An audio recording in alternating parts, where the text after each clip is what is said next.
আমাদের সংস্কৃতি, আমাদের সংস্কার সর্বদা থাকবে আমাদের সাথে। ভারতের মহান গ্রন্থ আর কাব্যের সম্পূর্ণ সংকলন। সাবস্ক্রাইব করুন তিলক। A wide range of LED lights for indoor and outdoor use. GR Lights make India bright.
Mathura আক্রমণের পূর্বে জরাসন্ধ যুদ্ধনীতি নির্ধারিত করতে অন্যান্য রাজাদের সভায় ডাকলেন।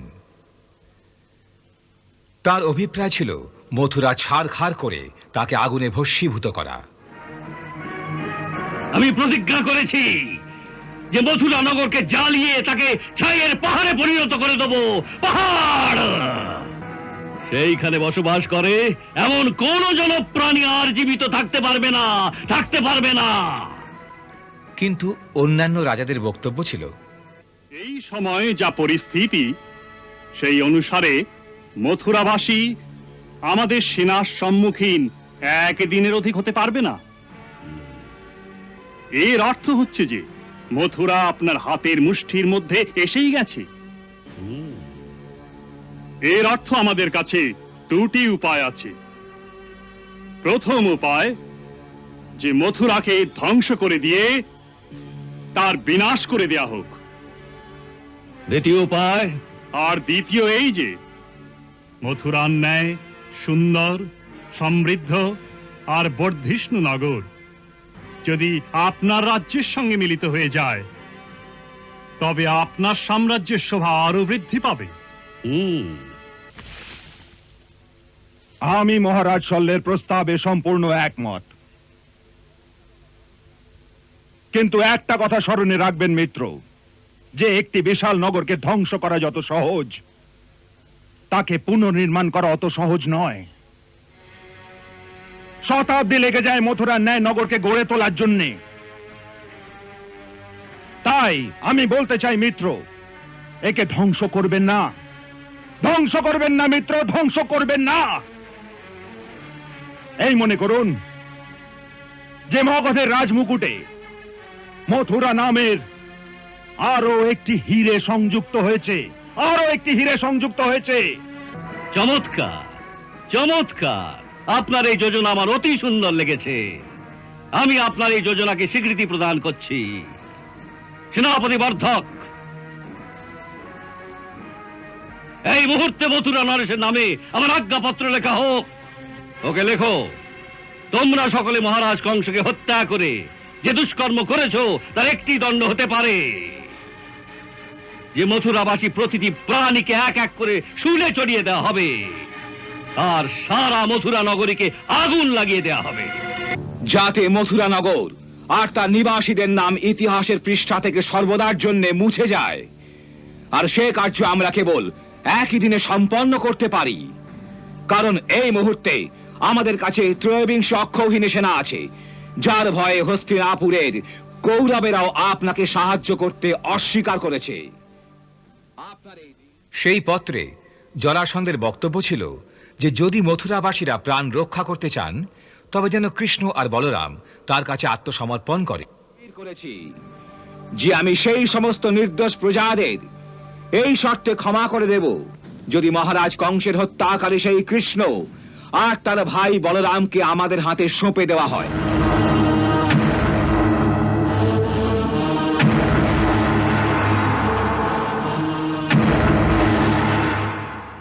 কারণ ওই ভ্রাতৃদ্বয় ছিল কংসের হত্যাকারী, তাই জরাসন্ধ তাদের হত্যা করতে চায়। দিচ্ছি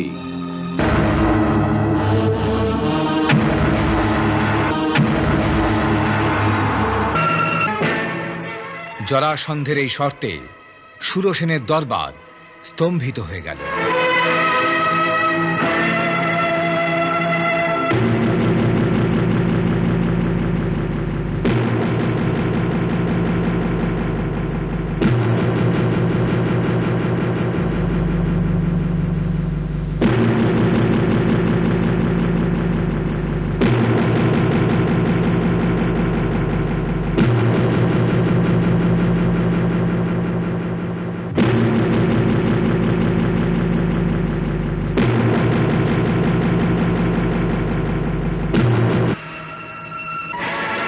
এ সন্ধিপত্র নয়, এক আজ্ঞাপত্র।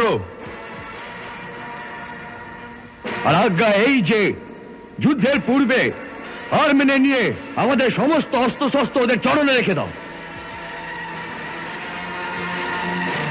আর নয়তো হাতে চুরি পরে ওদের সামনে নতমস্তক হয়ে ওদের কাছে পরাধীনতা স্বীকার করে নাও।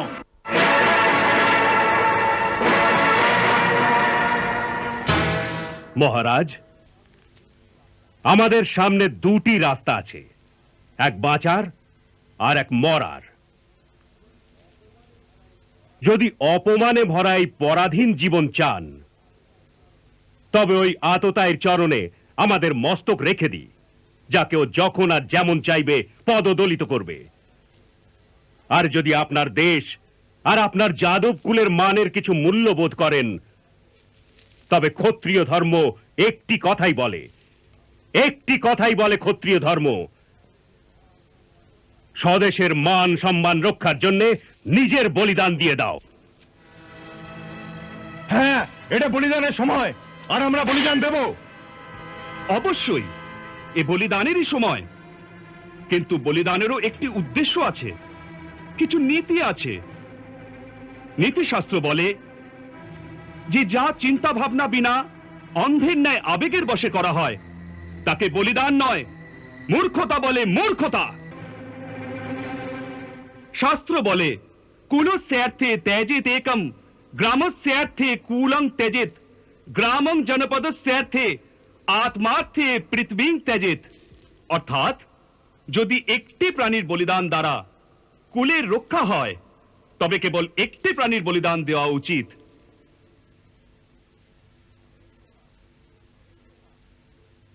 সেই প্রকার একটি গ্রামকে বাঁচানোর জন্য একটি কুলের আর একটি রাষ্ট্রকে বাঁচানোর জন্য একটি নগরের বলিদান দেওয়া উচিত। এই মুহূর্তে পরিস্থিতি এই রকমই। জরাসন্ধের পত্রে যে মূল বক্তব্য সেই বিষয়ে কেউ তাদের মত প্রকাশ করেননি।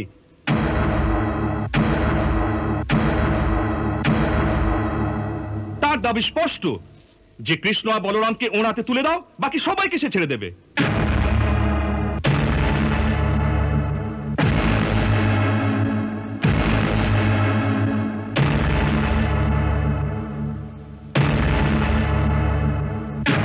বীরত্ব আর বলিদানের বাক্যের আড়ম্বর ছেড়ে আমাদের কেবল এই বিষয়ে নির্ণয় নিতে হবে যে আমরা সমস্ত প্রজাদের বাঁচাবার জন্য কৃষ্ণ আর বলরামের বলিদান দিতে পারি কি না।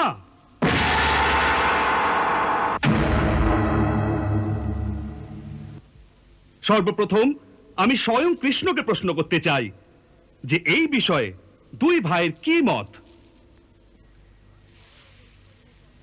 আমি মহামান্য বিকদ্রুর কথায় একমত।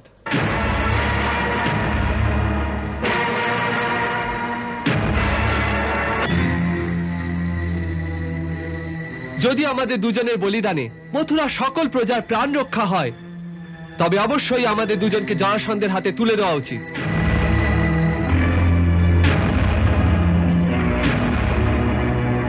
আমরা দুজন এই বলিদানের জন্য প্রস্তুত। কিন্তু আমরা এই বিষয়ে একমত নই মহারাজ। এই ব্যাপারে সিদ্ধান্ত নেওয়া এত সহজ নয়। জরাসন্ধ তারই বলিদান দাবি করছেন যিনি মথুরার প্রজাদের কংসের ন্যায় আততায়ীর অত্যাচার থেকে মুক্তি দিয়েছেন। শ্রীকৃষ্ণ না থাকলে আমরা আজও সেই পাপী কংসের মুষ্টির মধ্যে আবদ্ধ থাকতাম। এখন এক পাপীর হাত থেকে নিস্তার পাওয়ার পর শ্রীমান বিকদ্রুর বক্তব্য যে অন্য মহাপাপীর কালগ্রাসে আমরা আত্মসমর্পণ করে দেব, না মহারাজ না, এ বীর জাতির শোভা পায় না। আমরা প্রাণ দেব, কিন্তু শ্রীকৃষ্ণ আর বলরামকে দেব না। ভালো হতো যদি এই নির্ণয় নেবার পূর্বে জনতাকেও জিজ্ঞাসা করা হতো। জনতা তো শ্রীকৃষ্ণের পূজা করে। আমাদের প্রজারা এত অকৃতজ্ঞ নয় মহারাজ যে আপন তারণহারকে তাদের হাতে বলির বেদিতে উৎসর্গ করবে। আমি এখানে উপস্থিত অন্য সভাসদদের জিজ্ঞাসা করছি, তাদের মধ্যে আর কেউ কি বিকদ্রুর কথায় একমত? না, কদাচিৎ না।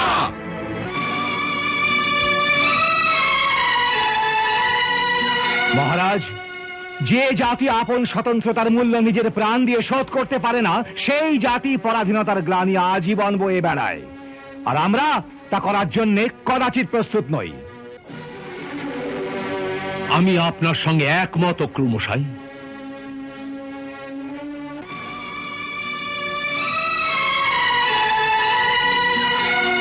মহারাজ, তবে জরাসন্ধকে কি উত্তর দেবেন?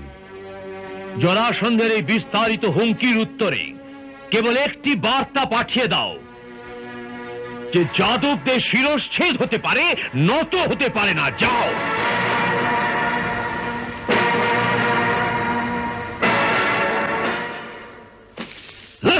যাদবদের শিরশ্ছেদ হতে পারে, নত হতে পারে না।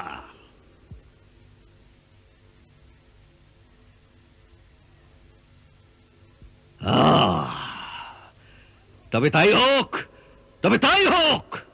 এবার মথুরা রক্তের সমুদ্রে পরিণত হবে, আর তার মধ্যে যাদবদের সহস্র মস্তক সন্তরণ করবে। সেনাপতি বর্ধক, আক্রমণে ডঙ্কা বাজাও।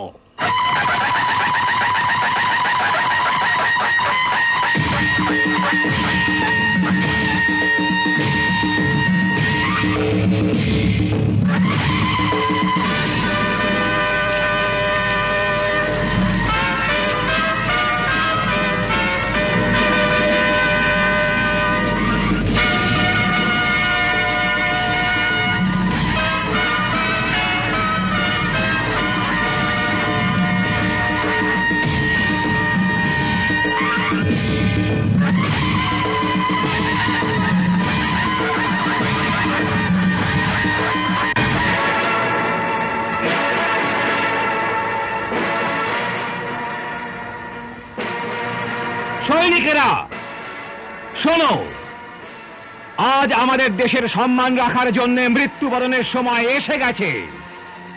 ক্ষত্রিয় নারীরা এই দিনের জন্যই আপন সন্তানদের পালন করেন, যাতে তারা একদিন মাতৃভূমির রক্ষা করতে করতে নিজের প্রাণ বিসর্জন দিতে পারে।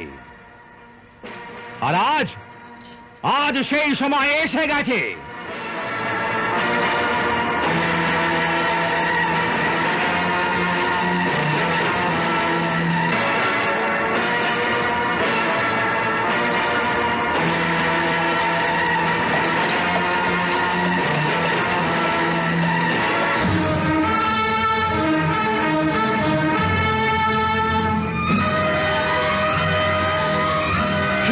বর্ধক। মথুরা এখান থেকে 20 ক্রোশ দূর, আর সন্ধ্যার মধ্যে আমরা পৌঁছতে পারবো। আর পৌঁছেই মথুরাকে চারিদিক থেকে ঘিরে ফেলো। বাইরে যাবার বা বাইরে থেকে কোনো সাহায্য আসার সব পথ রুদ্ধ করে দেওয়া হোক। তার জন্য সেনাকে 4 ভাগে বিভক্ত করা হোক। মদ্ররাজ শল্য, কলিঙ্গ নরেশ শ্রুতায়ু, করুচরাজ দন্তবক্র আপনারা মথুরার পশ্চিম দ্বার আক্রমণ করবেন। ভোজরাজ ভীষ্মকের মহাধনুর্ধারী পুত্র রাজকুমার অক্কি, মানবরাজ সমীক্ষ, সেনাপতি বিদুরাজ শতধন্য আপনারা মথুরার উত্তর দ্বারকে অবরোধ করুন। বিদিশা নরেশ বামদেব, মহারথী জয়দ্রথ আর কে কয় রাজকুমার আপনারা সেনাদের মথুরার পূর্বদ্বার পথে কেন্দ্রীভূত করুন। আমি স্বয়ং মহাপরাক্রমী চেদিরাজ শিশুপাল আর দরদের সাথে দক্ষিণ দ্বারে তত্ত্বাবধান করব। স্মরণ রাখবেন এই নগরের কোন বাসস্থান যেন অবশিষ্ট না থাকে। সব প্রাসাদ, বাসস্থান আর ভবনকে ধ্বংস করে দেওয়া হোক। মথুরা নগর আর তার বাসিন্দা কোনো প্রাণীর চিহ্ন রাখবেন না। কোনো করুণা নয়, কোনো দয়া নয়, কোনো মমতা নয়, কেবল বিনাশ, বিনাশ, কেবল বিনাশের মহাতাণ্ডব দেখতে চাই আমি। যাও। আর কি সংবাদ এনেছো? জরাসন্ধ তার সেনাদের 4 ভাগে বিভক্ত করে মথুরাকে চারিদিক থেকে ঘিরে ফেলার আদেশ দিয়েছেন। আর উনি আজ সন্ধ্যার পূর্বেই মথুরায় পৌঁছে যাবেন। আর সন্ধ্যার পূর্বে?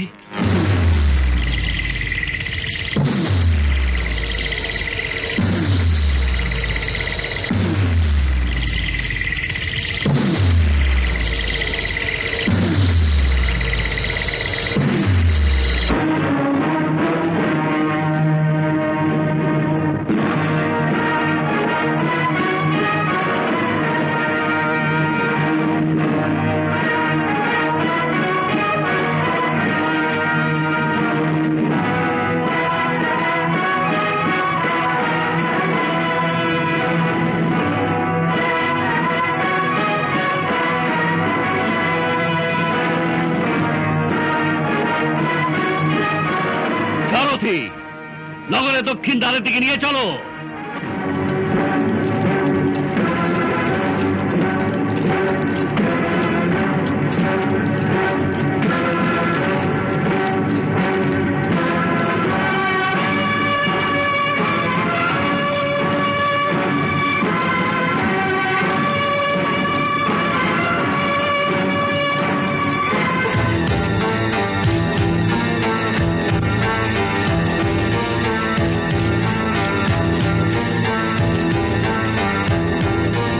সবার প্রথমে এই নগরদ্বার বন্ধ করে দাও।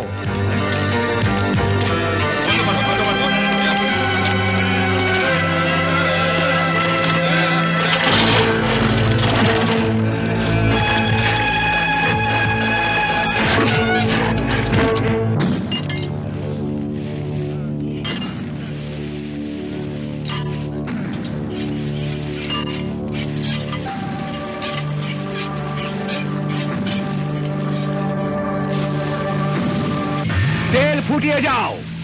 শত্রু আসতেই ওদের ওপর ফেলতে হবে।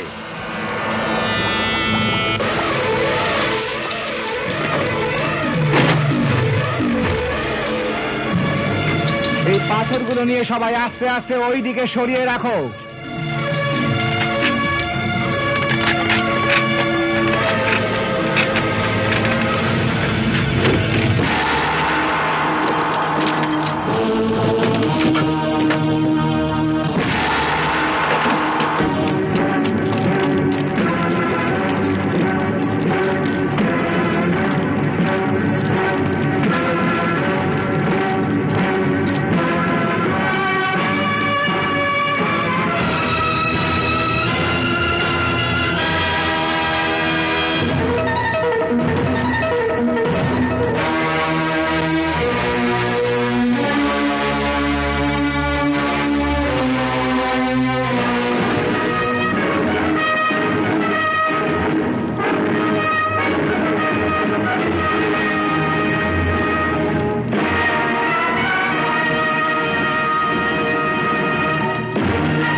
যুদ্ধের জন্য প্রস্তুত হও, তোমরা তৈরি থাকো।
জরাসন্ধ এসে গেছে।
সম্রাট, আমার মনে হচ্ছে যাদব সেনারা বাইরে বেরিয়ে এসে যুদ্ধ করবে না।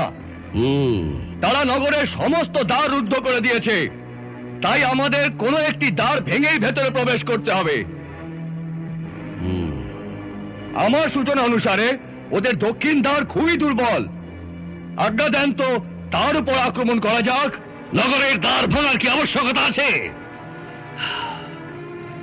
যদি তারা নগরের ভেতরেই মরতে চায় তবে প্রাচীরের চারিদিকে শুকনো ঘাস বিছিয়ে আগুন লাগিয়ে দাও, সারা নগর ভস্ম হয়ে যাবে। যাও। যথাজ্ঞা। দাঁড়াও সম্রাট, আমরা তো নগরকে বাঁচাতে চাই, কিন্তু ওরা নিজেরাই বাঁচতে চায় না, তা আমি কি করব? ওদের একটি সুযোগ তো দিন। সুযোগ তো আমরা দিয়েছি মহারাজ শল্য, কিন্তু তার উত্তরে যে পত্রটা পাঠিয়েছে সেই বিষয়ে আপনার স্মরণ নেই? ওই পত্র নগরবাসীরা পাঠায়নি, সে তো সেনানায়কের তরফ থেকে ছিল। সাধারণ জনতা তো এ বিষয়ে জানেও না হয়তো। তাই যদি আপনি আজ্ঞা দেন তো আমি মথুরার সাধারণ জনতার কাছে আপনার সন্দেশ পৌঁছে দিই। কিন্তু কি করে মহারাজ শল্য, কি করে?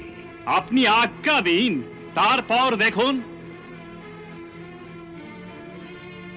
ভালো কথা, আমি আজ্ঞা দিলাম। যান মহারাজ শল্য। যুদ্ধের জন্য প্রস্তুত হও।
মথুরার প্রজাদের নামে সম্রাট জরাসন্ধের সন্দেশ, নির্দোষ জনতার প্রাণ রক্ষার উপায়। সমস্ত নগরবাসীদের সূচনা দেওয়া হচ্ছে যে আমি মথুরার নির্দোষ জনতার সংহার করতে চাই না, তাই মথুরা নরেশকে পত্র লিখেছিলাম যে আমি কেবল আমার জামাতা মহারাজ কংসের হত্যাকারীকে চাই। তাই যদি তুমি কেবল কৃষ্ণ আর বলরামকে আমার হাতে তুলে দাও তবে আমি সকলকে ক্ষমা করে দেব। সবাই জানে যে মথুরার মুষ্টিমেয় সেনাদের মধ্যে এত শক্তি নেই যে তারা আমার বিশাল সেনার প্রতিরোধ একদিনের জন্যও করতে পারবে। যদি কিছু ঘটে তবে সারা নগর ধ্বংস হয়ে যাবে, সহস্র নির্দোষ প্রাণীর নরসংহার হবে। কিন্তু এ কথা তোমাদের রাজার বোধগম্য হয়নি, কারণ ওর নির্দোষ সাধারণ প্রজার প্রাণের চিন্তা নেই। উনি আপন অহংকারের অগ্নিতে তোমাদের আহুতি দেবেন। তাই আমি তোমাদের এই অন্তিম সুযোগ দিচ্ছি যে যদি নিজেদের আর তোমাদের সন্তানদের প্রাণ বাঁচাতে চাও তবে তোমাদের মূর্খ আর অহংকারী রাজাকে বলো যে সকল প্রজাদের বাঁচাবার জন্য কেবল কৃষ্ণ আর বলরামকে আমার হাতে তুলে দিক। আমি প্রতিশ্রুতি দিচ্ছি যে বাকি সকলকে আমি ক্ষমা করে দেব।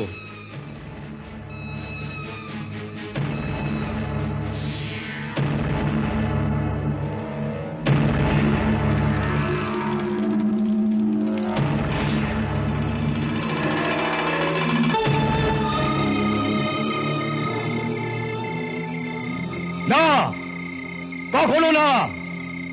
এই শর্তকে স্বীকার করা সকল যাদব জাতির অপমানের বিষয়।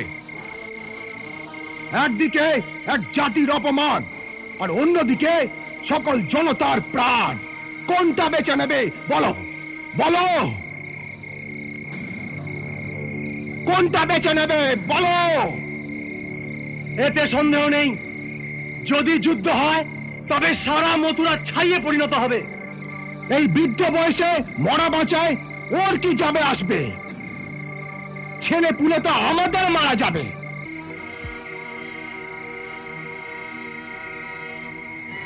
কেমন স্বার্থপরের মতো কথা বলছো? নিজের বাচ্চাদের জন্য ভয় পাচ্ছ কিন্তু কৃষ্ণের জন্য কেউ চিন্তা করছো না। ওরা ওরা সেই কৃষ্ণের বলি চাইছে যিনি আমাদের এক অত্যাচারীর হাত থেকে মুক্তি দিয়েছে। মুক্তি তাকেই তোমরা মৃত্যুর মুখে ঠেলে দেবে? বলো, বলছো না কেন? বলো। না না, আমরা এমন কাজ করতে পারি না। উনি আমাদের দরবার, উনি আমাদের ভগবান। যদি উনি সত্যি সত্যি ভগবান হন তবে আমাদের ওর চিন্তা করার কি আবশ্যকতা আছে? উনি তো স্বয়ং নিজের রক্ষা নিজেই করে নেবেন।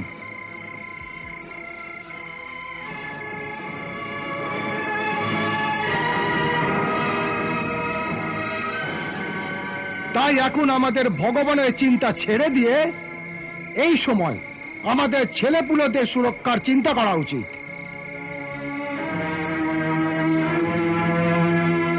এমনিতেও যদি একজনের বলি দিয়ে সমস্ত দেশ বাঁচতে পারে তবে কাল ধর্ম এই বলে যে সেই একজনের বলিদান করে দেওয়া উচিত।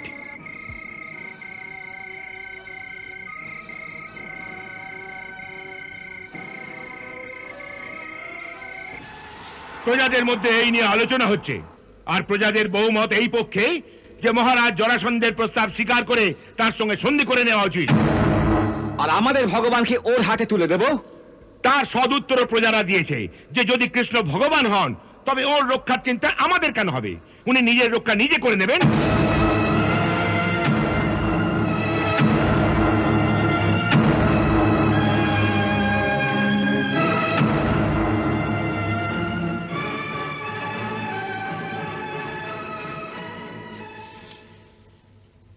মহারাজ, আমি প্রজাদের সঙ্গে সম্পূর্ণরূপে একমত।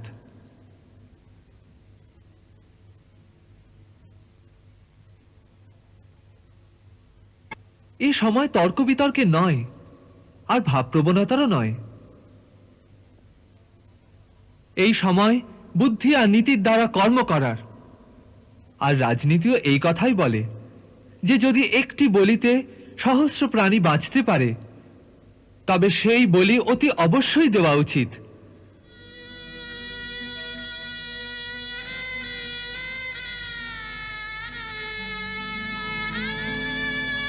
মহারাজ, জরাসন্ধকে এই বার্তা পাঠিয়ে দেওয়া হোক যে প্রাতে সূর্যোদয় হতেই আমি বলরাম দাদাকে সঙ্গে নিয়ে ওর কাছে আত্মসমর্পণ করব।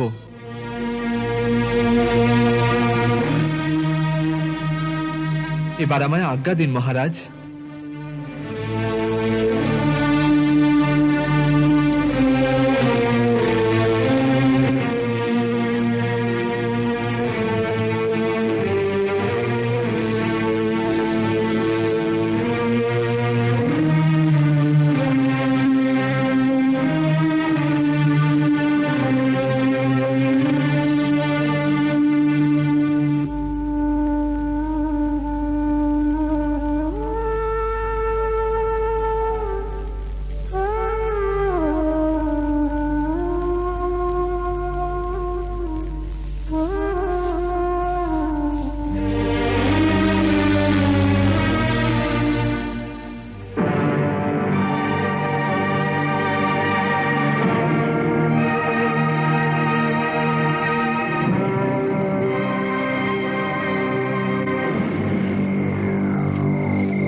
আগুন লাগাও।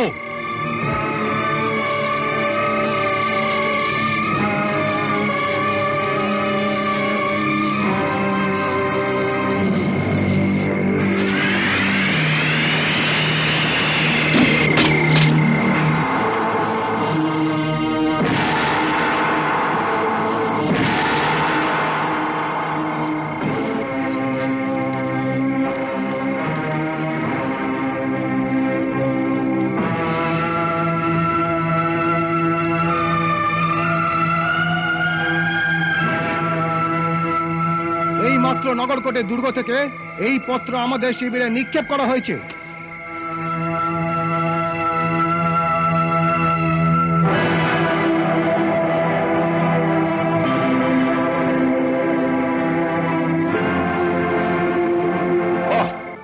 বিনা যুদ্ধেই বিজয়ী হয়ে গেছি।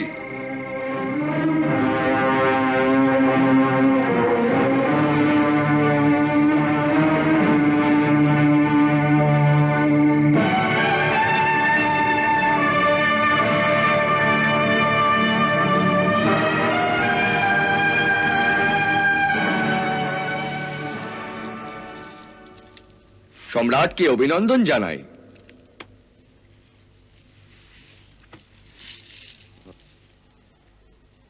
শত্রু নিজের হার স্বীকার করেছে।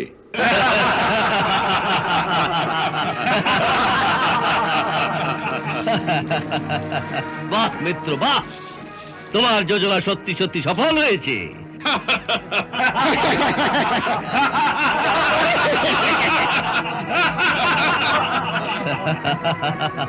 কাল প্রাতে কৃষ্ণ আর বলরাম মথুরার দক্ষিণ দ্বার দিয়ে বাইরে বেরিয়ে এসে আমাদের সামনে আত্মসমর্পণ করবে।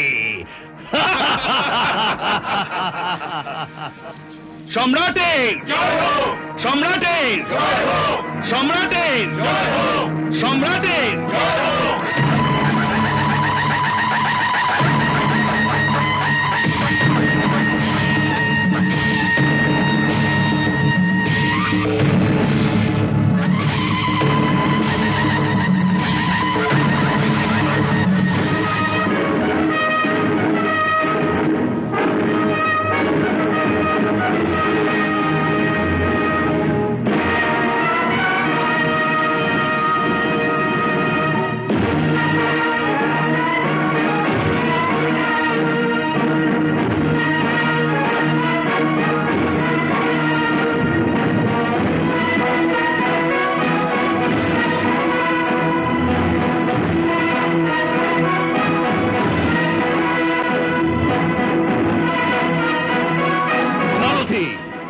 নগরের দক্ষিণ দ্বারের দিকে নিয়ে চলো।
আছে অপার, আত্মবলিদানে চলেন দুটি বালক সুকুমার। হাটে মাঠে পথে প্রান্তরে চারিদিকে হাহাকার, করো জোড়ে বিনতি করে নগরী জনপার। বিনতি শোনো সবাই, দাঁড়াও, মোদের দারুণ হাত, দাঁড়াও।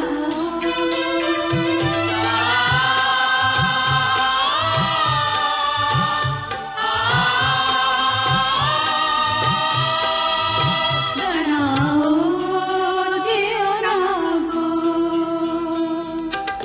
নির্মম হত্যাকারীর সম্মুখ, নির্মম হত্যাকারীর সম্মুখ নিষ্পাপ দুই সুকুমার, দাঁড়াও। মোদের দারুণ হাত, দাঁড়াও। দাঁড়াও, যেও না গো। দাঁড়াও, যেও না গো।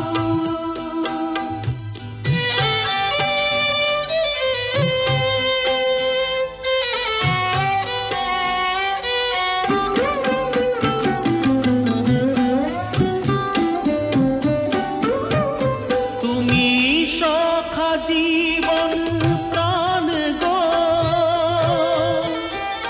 ব্রজভূমির সম্মান গো।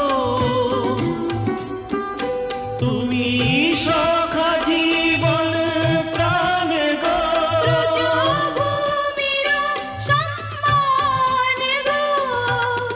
এমনি মথুরা কত যে মোরা, এমনি মথুরা কত যে মোরা, সপিব চরণে তোমার, দাঁড়াও। মোদের তারণ হার, দাঁড়াও। দাঁড়াও, যেও না গো। দাঁড়াও, যেও না গো।